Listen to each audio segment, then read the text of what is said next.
This is a story about somebody who's already saved around 800,000 pesos. It's pretty cool.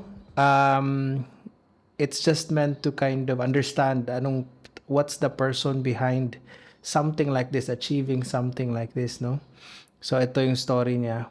Piniling maging low-key. I am female 38. Habang nagka-edad ako, narealize ko na wala akong ganang pumorma ng branded, magsuot ng alahas.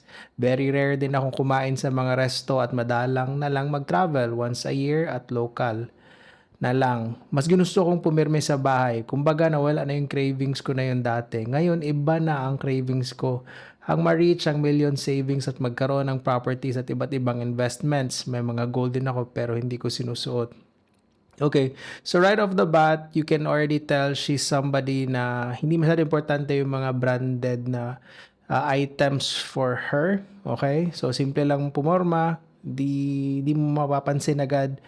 Parang common person lang yung madla yung dating niya. Pero hindi mo alam, meron na pala siyang 800,000 na savings, no? Sekreto lang.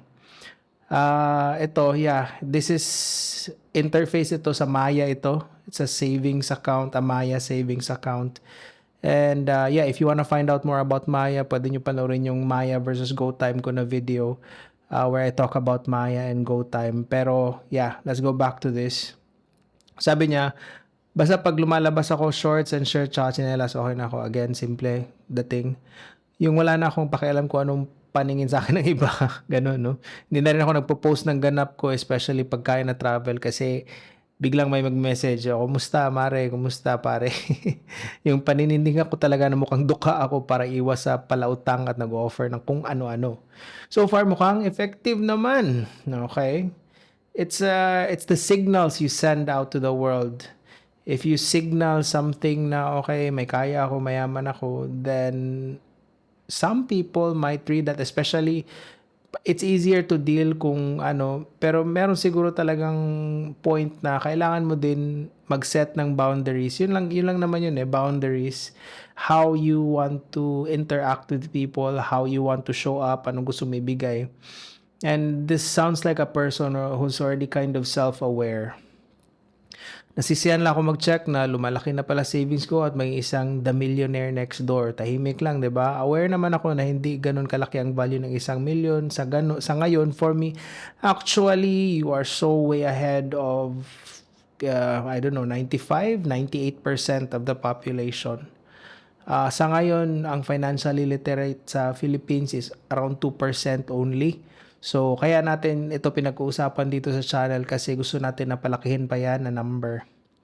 Na-share lang niya yung sa lobby niya, bakit pinili niya maging low-key. And this is a great approach to building wealth. Low-key lang, no? You don't have to, hindi mo naman kailangan ipagmayabang.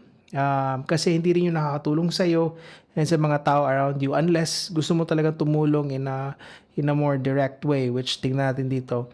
Sana ma-reach ko ang 1 million bago matapos ang taong ito. Sana nga, sender, sana nga na ma-achieve mo yun. At makapagsimula rin ng new craving ko, my own business. Well, that's great, no? Aspiring, creating business and then employing other people, that's a great thing to do. Pero make sure lang din na syempre, alam mo yung pinapasok mo.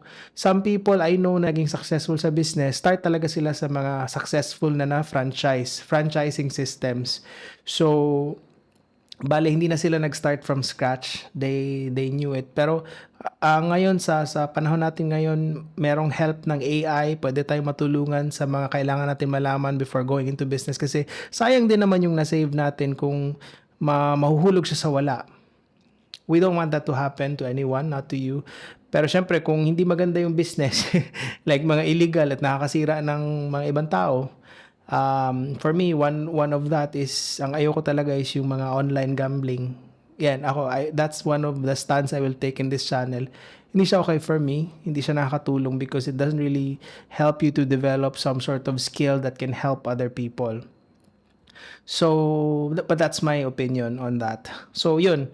Baka may tips kayo dyan, paano palaguin ang perang ito. Well, you're already doing great. You put it in a savings account sa Maya, so at least may interest na yan na from I think from 2.5 up to mga 10 to 12% kasi may bonus system yung Maya, but you have to behave a certain way.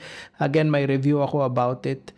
I prefer GoTime kasi mas straightforward and direct, 3% per annum. Pero yeah, that's another conversation. Sabi niya may crypto nga pala ako pero small amount lang kasi hindi pa ako masyadong maalam doon. Tama din. Don't get into something na hindi mo pa alam, no? Sana, salamat ng marami Peso Sense sa pagturo sa amin kung paano mag-save, mag-budget, at mag-invest. So, kudos to Peso Sense for helping Filipinos to develop their financial literacy. And we have some tags here. Never again sa VUL. Nabudol ako dyan. This is not VUL. This is a savings account. Maya po ba ito? Yes. Manifesting. Uy, ka-nice ba ni? Yep. It's good to be inspired to see somebody na kaya pala. Okay, so let's be inspired about that. Pero ito din guys, gusto ko lang din sabihin na iba yung situation ni sender, 38 female, single. It sounds like no family. Parang sa paningin ko din, parang tahimik yung buhay niya. No, maganda yung siguro yung relationships niya around her.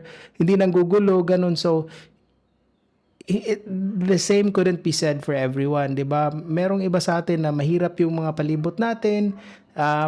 Kailangan natin ng iba rin yung need natin sa season natin. So, hindi rin naman na para ma-discourage tayo na kasi iba din yung situation niya, iba din yung season niya. So, para sa akin, ang importante is maintindihan mo yung sarili mo, yung season mo, and extend grace and mercy towards yourself. Huwag mo naman masyado pero at the same time, maganda din na to aspire and to actually do something about it little by little every day. So, there you go guys. An inspiring story from Peso Sense today. I hope you feel inspired out of it. Let me know in the comments. I'll be reacting to more finance stories online moving forward in this channel, just so maano nyo yung honest ko na take sa mga kung ano-anong bagay nangyayari sa Pilipinas, especially about personal finance. And that's why I also tag this channel as The Financial Filipino. So thank you so much for being here today. Hope to see you in the next video.